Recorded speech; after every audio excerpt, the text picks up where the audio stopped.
Welcome to another episode of the Trailblazers Experience podcast. We're on season 5, I believe, which is great, where we delve into inspiring stories of innovators, visionaries, shaping their industries and really just tearing their career journeys. We have Susana, who is here, the founder of Mezcal Arena, a brand that not only offers exceptional mezcal, but also tells a profound story. You know, we talk about heritage, tradition, empowerment, and really looking forward to Susana really bringing the authentic flavors from Mexico to the world and just telling the story about how she even came to become an entrepreneur and start this business. So welcome, Susana, to the podcast. Well, thank you for having me. It's very exciting to be here and to be able to give a little bit of this knowledge to the world. I think there's still a lot to be known about mezcal. I think there's still a lot of confusion between tequila, mezcal, what we should be drinking, what the differences are between them. And so for me, this is a lovely opportunity to be able to explain a little bit more about the processes and the differences that there are in all the agave spirits. So let's take it all the way back, Susana. I mean, share with me your personal connection, first of all, to Mezcal or Artisanal and how you even decided to create Mezcal and how did your journey begin? Because there's always a backstory. So basically, we did not grow up drinking mezcal. Mezcal really was more thought of as a peasant drink. And I guess it's because we didn't really understand the culture and the heritage behind it, and also because tequila was a lot more popular. And I think mezcal has a very particular flavor because of the process that it has. It has a very smoky flavor to it, and tequila is just much easier to drink. So we grew up drinking tequila, not mezcal. When I moved to, I'm Mexican, by the way, so that helps a lot. Yeah, it does. So the way the French drink wine, tequila is something that you just grow up with. Yeah, exactly. So I grew up in Mexico. I was there until I was about, 24 when I moved to the UK, and then moved to the UK. Every time I went back to Mexico, suddenly everybody was telling me have you been to a mezcaleria? And I'm like, what's a mezcaleria? I mean, the only idea that we ever had about mezcal was this drink that had the worm in it, A bit Breaking Bad, yeah. And so the worm, and you eat the worm, and blah, blah, blah. No. So we never drink mezcal. And I was like, why would I be drinking mezcal? No. There's a whole thing about mezcal, and you should really get to know it. So a friend of mine took me to a mezcaleria, and we tried the most amazing, gorgeous elixirs that I can tell you were just fantastic. This is nothing like tequila. This isn't anything like I've ever even had before. And also taking into consideration that I had worked with whiskeys in the past. I worked alongside what was back then called Allied Domecq, which is now part of Pernod Ricard. I worked with Ballantine's Whiskey doing PR and marketing. So, and I say that because there is some parallel in a way. The peatiness of whiskey is very close to that smokiness that you might get from the mezcal. And so whiskey was never my thing, even though I was promoting it and I really loved the whole idea of doing Ballantine's whiskey parties and experiential marketing. It wasn't really my cup of tea. So when I started drinking mezcal, I'm like, wow, this is actually a great drink because there is so much variety in it. You have 36 plants that you can use to be able to make mezcal. And there are 8 different states in Mexico that are allowed to do mezcal because it's a denomination of origin drink. Obviously, it's very regulated, so it can only be made in certain states with certain endemic plants of those states. So the flavors, everything was just amazing. Came back to the UK. I started talking about it with my partner founder, Monica, and we said, why don't we just make a mezcal? It's such a good product. We had a friend who was actually the chairman of the regulator of mezcal back then. And we went down to Oaxaca. We went to have a chat with him. And he said, look, we want to bring the best mezcal to the UK. We want people to actually experience what a good mezcal is, what it tastes like, that it's not, slam it, gasoline tasting, really harsh drink that's going to make you feel dreadful the next day. A really good mezcal is so clean, you do not get a hangover. And I can vouch for that. I was saying this to someone actually about the smoothness of the drink. That's what resonates with me. Yeah, and obviously it depends on the plant, it depends on the process, and it depends on the amount of alcohol that you put or that you have. And it's funny because some plants don't like to be diluted and some plants are really easygoing. So one of our products, for example, a 22-year-old mezcal, is foolproof. Because as soon as we tried to dilute it even a little bit, the flavor just completely went off. And even though it's 53% alcohol, you cannot believe how smooth it is. It is such a beautiful drink because it's really rich. It's got a lot of oils, a lot of sugar, so it's quite sweet, but not the sweetness of additive sugar. You know what I mean? It's like this is coming from the plant itself. So it's a rich, flavorful, aromatic sugar that's in it. It's just beautiful. So we went to talk to our friend and he said, look, there are 628 distilleries. In my opinion, there are 3 that are top. So he gave us these 3 to try. Both Monique and I said the same one. And he said, that's the one I would have chosen if I were to make a premium drink. It is gorgeous. So our very first mezcal was from a plant called Tobala, which is endemic to a place called Sola de Vega in Oaxaca, and it grows wild there. So we were only making from wild agave, small batches, and in an ancestral manner, which means absolutely no electricity, no industrial processes are allowed anywhere near the distillery, which is in Spanish called a palenque. So they go up to the mountains with a donkey to gather these humongous plants, which can weigh up to 1 ton. And they bring them down the hill. So that process can take weeks just to gather enough to be able to cook. Then they dig a hole in the ground. They burn that hole. They heat it up with rocks and wood. And after a few days that's really, really hot, they put what's called the heart or the pineapple of the agave inside. So they take away all the leaves and they just put these beautiful round things in there, cover it up, and leave it cooking for a few days, 3-4 days. And the master distiller just touches the ground and he's like, not ready yet. And then suddenly he's like, yep, it's time to dig them out. Digs them out. And then in a channel with a mallet, they bash it all by hand. And taking into consideration, these are probably, 100 plants that were originally 1 ton. Can you imagine the amount of work? So again, weeks to get that done. And then the fibers are set aside. They put all the liquid in vats and the fibers are put on top to create like this layer that is protective, but also is what starts the fermentation process. So no accelerants, nothing, no additives, no chemicals. It is completely done with the fiber of the plant.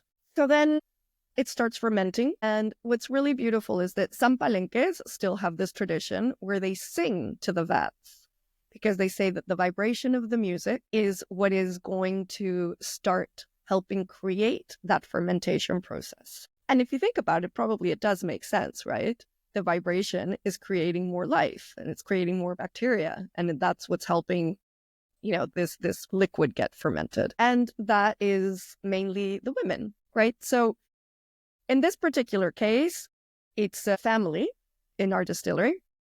So the maestro mezcalero, he's the one that decides when everything is going to get done.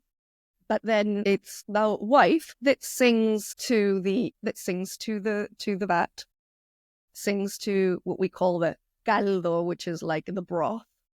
And then once it's like bubbling and they're ready for it, the maestro mezcalero says, we're done. It takes probably about a month and then it gets distilled.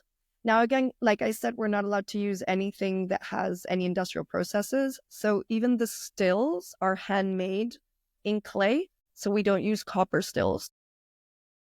That's so interesting. I mean, just even you describing the whole process, it is very artisanal. And I'm just thinking back of you telling the story of just saying this is something that you and your co-founder wanted to do. But how do you then scale and say, right, we're now turning this into a business? Because the process to produce this product is just amazing. And then selling it, particularly here in the UK or in Europe, it's phenomenal. But because the process is an important part of it, which is what makes the product very premium. But then how do you say, right, we're now turning this into a business that we can scale? Yeah, exactly. Great point. So what happens is this is just one distillery, right? And like I said, just in Oaxaca, there are 628 distilleries. So hence we say that we are curators of the best mezcal. So we are small batch mezcal. So let's say we'll create 1,000 of this and maybe we won't be able to make it again. But so we're constantly talking to different distilleries and they can produce more. And the other thing is the communities come together, right? So let's say that our master distiller, he's like, okay, I don't have enough to create the 10,000 that they need this year. So he talks to the community, he talks to the distillery next to him, and he helps them with the process to make sure that it's the exact same process. And they're very happy to work together and collaborate because obviously this is giving them work and it's their livelihood. Another distillery that we work with, which is amazing, also helps the community with this whole sustainability part that is really important because we don't want to deplete the plant. And of course, we started using wild agave, but now we have to start using farmed agave because the wild agave is obviously finishing. So the farmed agave, it's not genetically modified. There isn't anything in it that's not natural per se. It's just we give it a little nudge. So we have a biologist that is working in one of our distilleries who's basically created this germination process where he takes the seeds of the agave plant and he has a 92% success rate of germination of the seeds. So then they take care of them and then they farm some of them and some of them they put back into the wild to make sure that we still have wild agave. And everybody knows that you don't touch the agave until it's ready to be harvested. Because a lot of these plants, I mean, the smallest one takes 5, 6, 7 years. And then we've got one that takes 35 years. You cannot cut it. And that's another thing that I try to compare to whiskey. So, a 35-year-old whiskey in a barrel, and that's how you get the flavor. Well, the way we get the flavor is by the plant growing and growing and growing. And you can't cut it until it's ready and it's mature and it's got all these flavors inside of it. And that's what you're going to get. So it's this natural barreling, if you want to call it, this maturity that gives it so much flavor. I mean, I can feel the passion about the production and your passion about the product and the whole process of making this, premium product. You talked about how it's all about heritage and community. And we know women play a very important part of the community. Talk to me about the role of potentially women in the production in the industry. Is it still very male dominated as many other industries are, or do they play a part in that community space? So I think it is still very male dominated, but there are a lot of very well-known women master distillers, and I think there are more and more every day. But I think what we forget sometimes is that the master distiller, he kind of gets the glory. But behind, just like behind every great man, there's a great woman.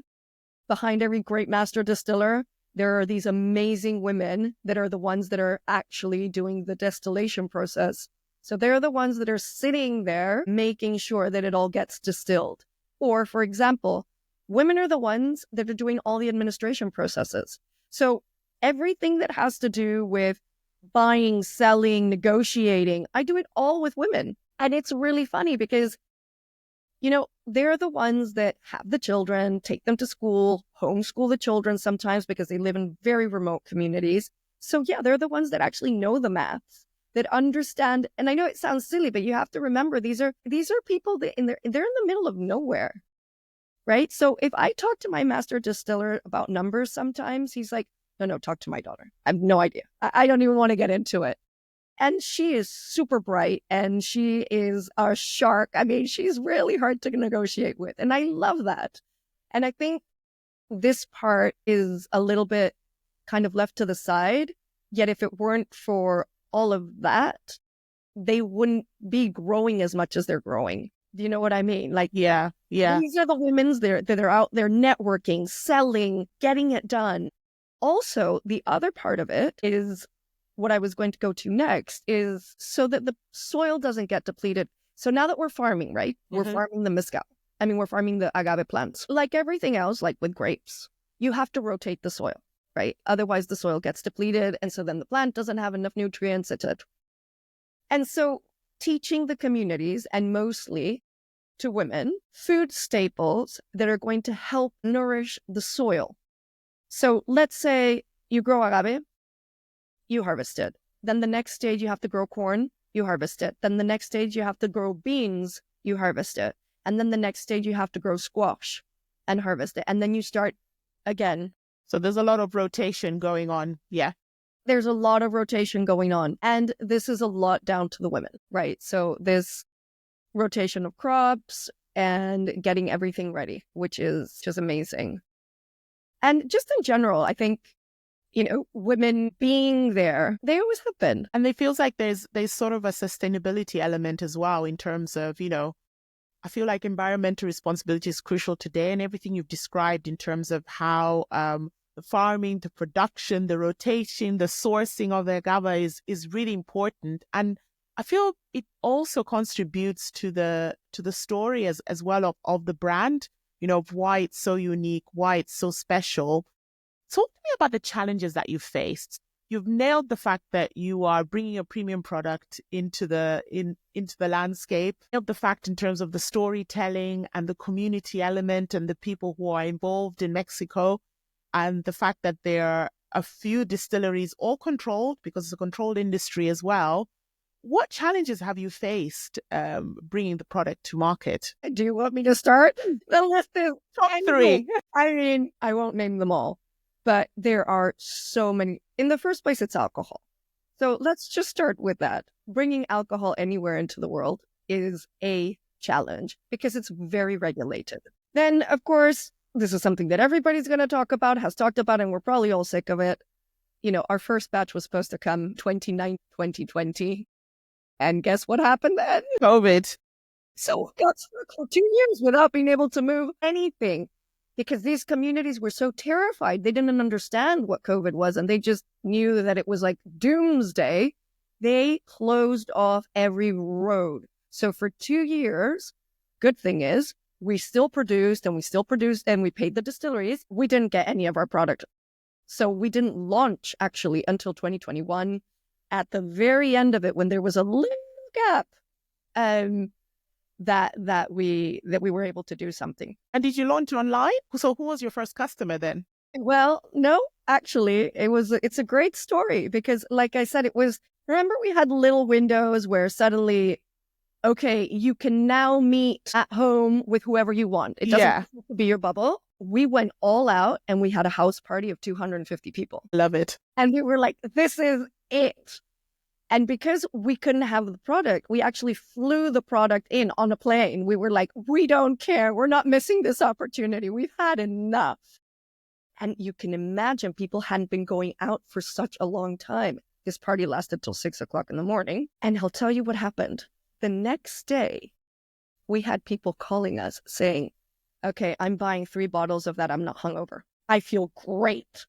I cannot believe what a fantastic party. We had the best time, best mezcal, amazing cocktails, and I'm functioning. I am not hungover. I mean, people could not believe it. So we actually sold out of our first batch, like almost the very next day. I'm exaggerating, but it really was so incredible that people were like, why didn't we know about this drink? And why is it so good? And so good for you in a way. Alcohol isn't good for you, and I'm never going to say that it is. But out of all the alcohol that you can drink, this is of the cleanest alcohol that you can actually drink. There's even a study that it helps your gut, obviously because of all the bacteria that is used in the creation of the fermentation process. No. So yeah, those were our first customers, and it was all directly B2C, if you want to say it that way. It was just our friends. And actually, because it had only started more like a passion project, more like, let's show the UK that there's this amazing product in Mexico that people don't know about. We're sick of tequila. There's something here. This isn't just, wow, this felt like a good thing to do. No, this is a real business. And then, yes, the challenge of scaling it, because, well, it was great to sell it to our friends, but it's a very expensive product. Our very first one was a very expensive product. It retails for £320. Now, if you take that to a bar, and our very first customer was Annabelle's, by the way, they're selling it for £50 a shot. Okay, great. But not everybody that goes to Annabelle's, or actually hardly anyone that goes to Annabelle's, knew about it. So it was just sitting on a shelf gathering dust, which wasn't great. I mean, I'm exaggerating because I think in 2 years we've sold 6 bottles there. I mean, it's not very much, but it is something for a £50 shot, drink. Yeah, there's an education piece, isn't it? So it's not just getting it into that space, but actually, will the barmen actually serve it? How many people will order it? How famous is it? What's the marketing behind it? There's a lot that goes into it. If you can sell it, then the markups make sense. But was that the realization, saying, so we've gotten into this space, but we're not shifting product? Exactly. So getting into spaces wasn't even that difficult once we realized that which were the spaces to get into. But it's shifting the product, moving it, and then how many places really are going to sell a £50 shot? There aren't that many. It was enough for us because we were only making 500 bottles. But we thought, okay, if we want to make this a business, this isn't good enough. So that's when we decided to make another mezcal, which then became, it retails at £90 a bottle, and it's beautiful as well. The difference is that instead of using an 18-year-old agave, it's a mix, so like a blend, which is called an ensamble. And so the ensamble has 70% of a 6 to 7-year-old agave, and then 30% of a 12-year-old agave. So again, the flavor becomes very particular because you mix. So we do the base of the 6 to 7-year-old agave, and then we keep changing 30% to all the other agaves that are much more expensive. So then this makes it much easier for us to be able to sell the product, right? And well, we made 600 of those, and we sold out in 4 months, because as soon as we gave it to the bars, they were like, now this we can sell. And that has just been going and going and going and going. Next, that takes us to the next challenge, which is now we're out of product and we need money. So, and every step, once you reach one milestone and you're super happy about it, you're like, you start to get bigger problems. Now I need more staff. I need more money. I need more product. And it's a great problem to have. It means it's working. It means people love it. It means we really have done a good job with the branding, with the product. But, you can't ride a machine if it's not oiled. We need those cogs to be oiled. So yes, at the time being, we're doing a fundraiser, which hopefully is doing well, and to be able to bring new product. And that is our main challenge that we're facing at the moment. But, it's getting there. It's getting there. You just have to keep plowing on. Yeah. What do you think? It's interesting because a lot of the time when people say they want to start a business, they just ooh and ah. They keep on waiting. Nothing happens.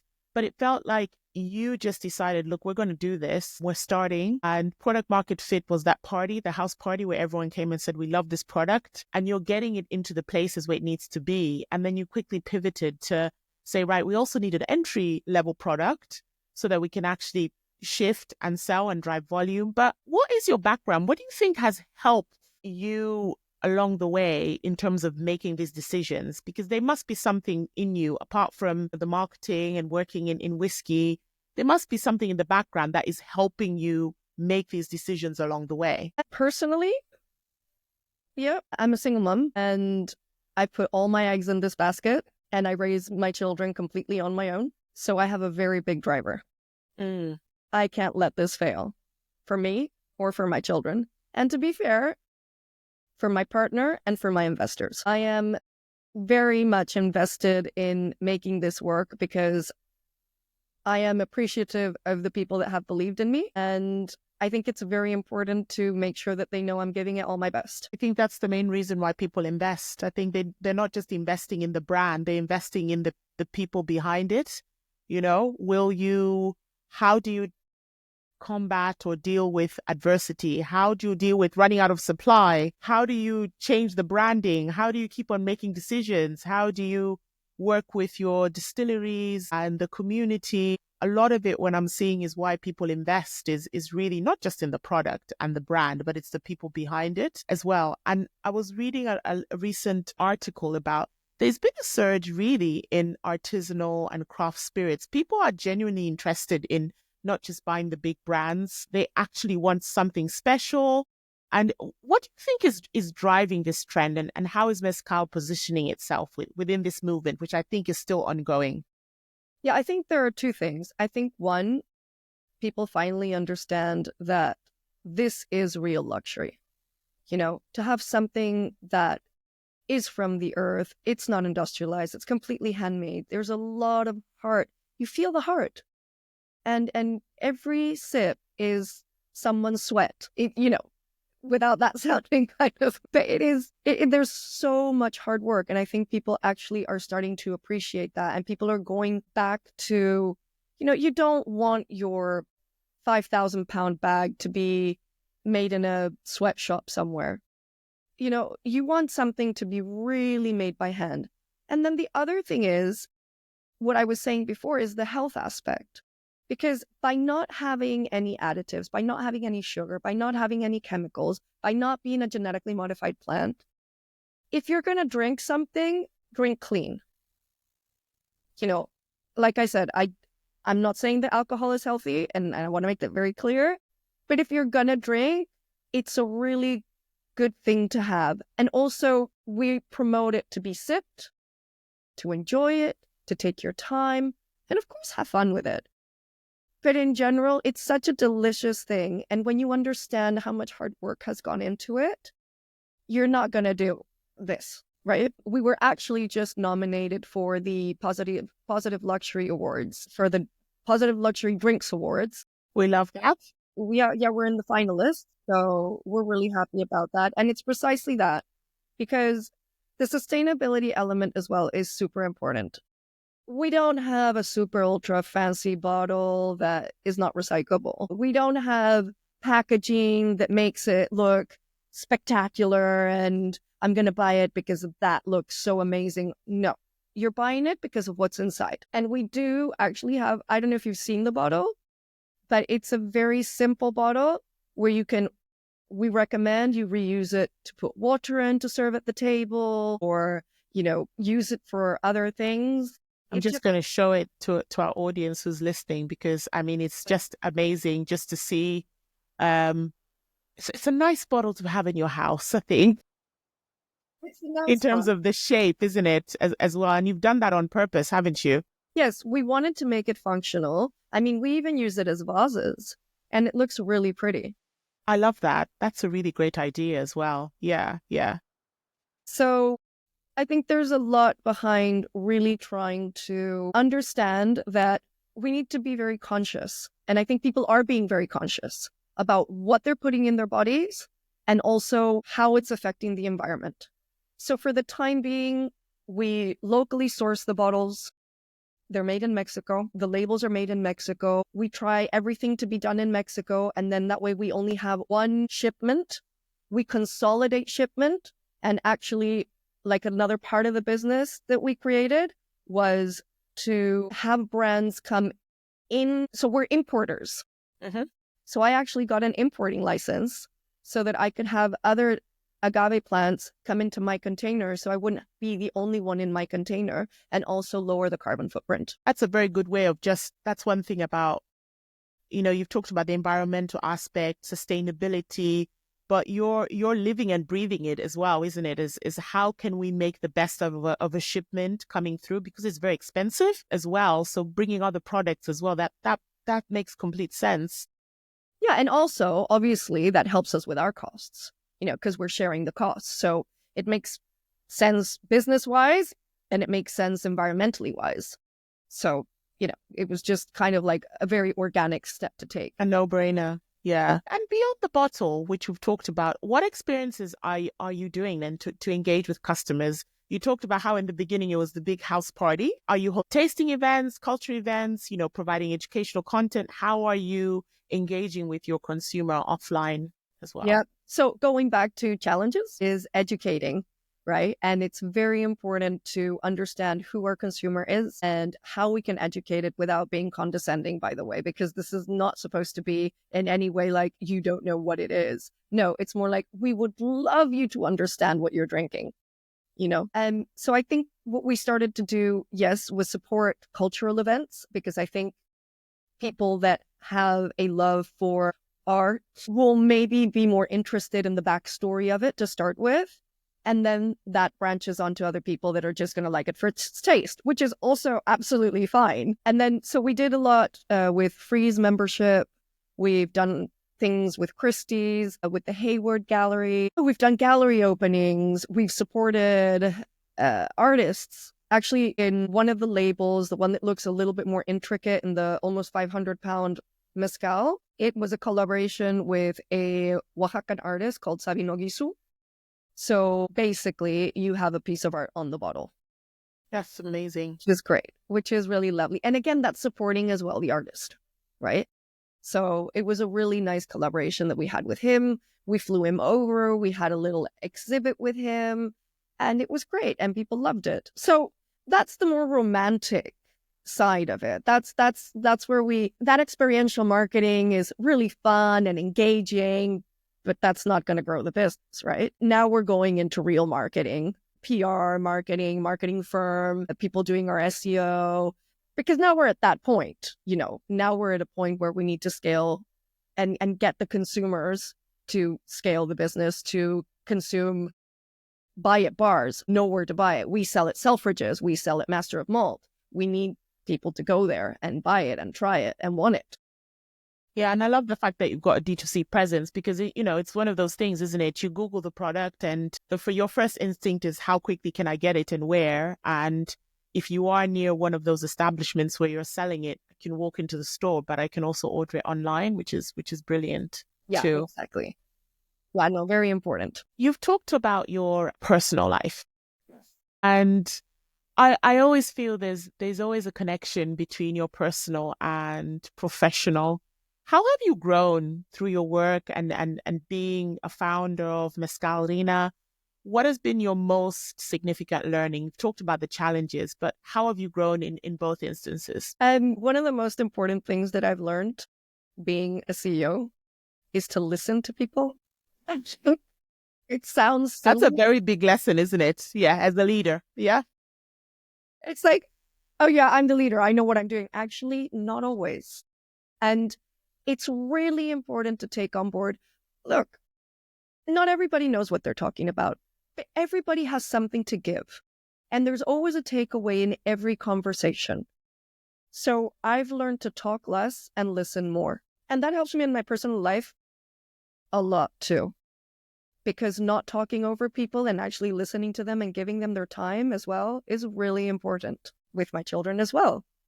I've learned to be more patient because obviously to me, that's all I hear. Now I'm like, oh, okay, tell me. So I sit down and I take my time and I've learned to listen. Yeah, there's a lot about, cutting through the noise, as they say. When people are having conversations or when you're speaking with your business partners or suppliers, etc., it's just, okay, I've heard everything they're saying, but what's the takeaway from this that we need to move forward? And that just comes with maturity and growth, isn't it? You can't always be right. That's just never going to happen. And it's a humbling experience I've found as well. But also you don't want to be right. Yeah. I think being right means that there's nothing to learn. And if we're here, it's to learn. And we have to continue learning. And every single day, there's something to learn. every single day. We talk about the next generation because they're the ones coming afterwards, isn't it? How are you engaging with that younger audience, or do you think it's more an older consumer? And how does that play in the future of the mezcal industry, especially where you've talked about the whole process of the community and how it's made? Is it being passed on to the generations as you see it in Mexico? Well, I hope so. Mexico is a little bit different. It's very, very old school. So I would say that very big differences that I see, for example, with the younger generations in Europe is that they actually don't drink. In Mexico, that's never going to happen. Just saying. It's just a different do you know what? I was actually thinking about this the other day, and I'm sure there's some statistics to back it up in terms of we see in terms of trends, the consumption is going down in, let's call it first world countries. But is that the same in third world countries where probably the investment from the industries is probably accelerating? I'm sure there's studies and stats that would support that. Yeah, no, definitely. But, funnily enough, mentioning that the alcohol industry has actually, on a whole, has gone down by 1%, aggregate of 1% in the past year. The only one that's grown is the premium spirits. Why? Because they're artisanal. And because people really are going for the artisanal brands. So even though drinks aren't doing that well, spirits aren't doing that well, premium spirits are going up and up and up and up. So thank goodness for that trend for us. But yeah, I mean, our consumers, I think we have, the idea is that they're between 30 to 65, let's say, or beyond. It's quite a wide range age-wise, just because of the price point and because we don't have like this party idea to it. I don't think we're necessarily targeting a younger audience. Yeah. Though, saying that, we are about to launch a product which will be for younger generations. I can tell you a little bit about it. We're making a ready-to-drink, an RTD, in a can because of the sustainability aspect of it. And it's absolutely delicious. I can't tell you. You are going to love it. As soon as I have some, I'm going to send some over to you. And because there's also this idea of cocktail making, I think people would before have a gin and tonic. That's super easy to make at home. But when you tell them, make a paloma, well, it then becomes a little bit more complicated.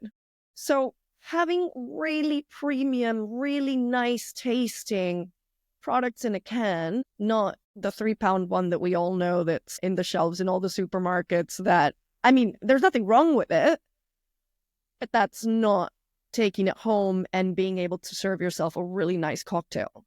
You know what I mean? Yes, you're offering the consumer choice, isn't it? To say, well, you can buy the lower end, but this is what you get for it. But higher end premium, this is the value, the quality of the product. It's giving people options, which I love that you're doing that. And the fact that, putting in a can, brilliant.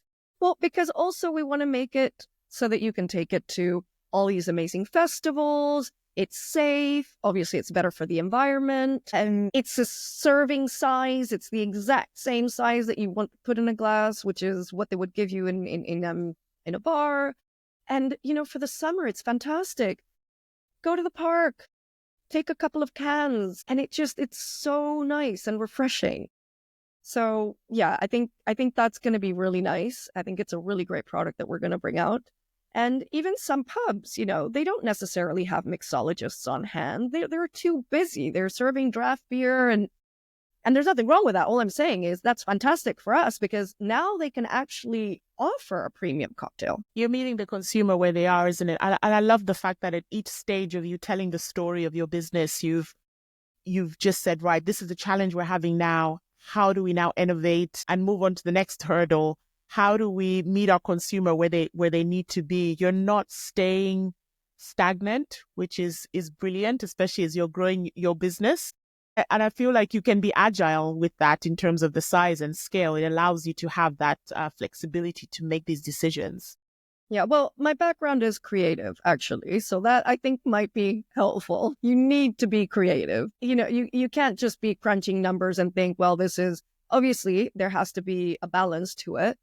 But you need to sometimes take the leap and say, okay, let's try it this way. And if it doesn't work, well, we tried it, but you do need to be creative and give consumers, like you say, choice. Love it. Right. We're coming on to the next part of the podcast where we talk about Trailblazer tips. If someone's listening and saying, my goodness, I've got this idea, whether it's in entrepreneurship, whether it's in the current role that they are, what are the Trailblazer tips that you'd love to share with the audience?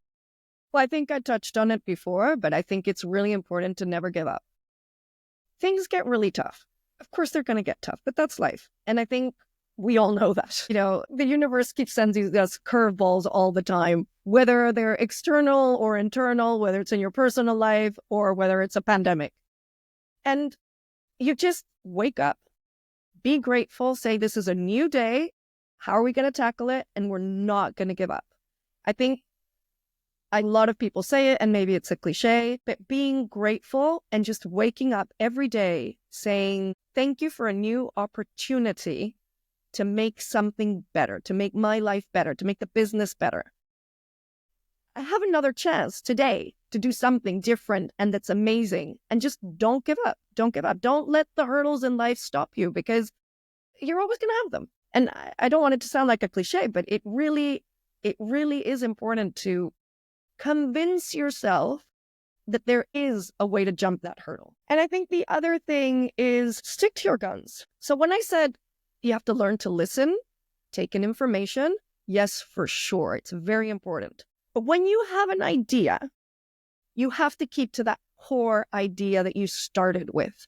Of course, mold it to what is needed of the business, but that core idea you need to be true to it, because then otherwise you start to have a donut, like a hollow part of your business. You have to keep that core super stable. I've had people come in and being like, well, yeah, but maybe you should think about doing this. And if you change this, then yeah, okay, but that's not what I want. That's not what we said. We always said we're going to be an ethical, sustainable, educational, down to the heritage business. And that's, no matter what you say to me, that's not going to change. I'm not going to turn around and make my mezcal industrialized just because I have the opportunity to do it. I'm not going to do that. So stick to your guns for sure, and make sure that you have a very, very solid idea of what your mission and your core ethics or ethos of your company are. That's brilliant. I love that, just about sticking to your core values and your guns, because that is what will, ultimately that is the USP of the business, and the authenticity that is you as a founder as well.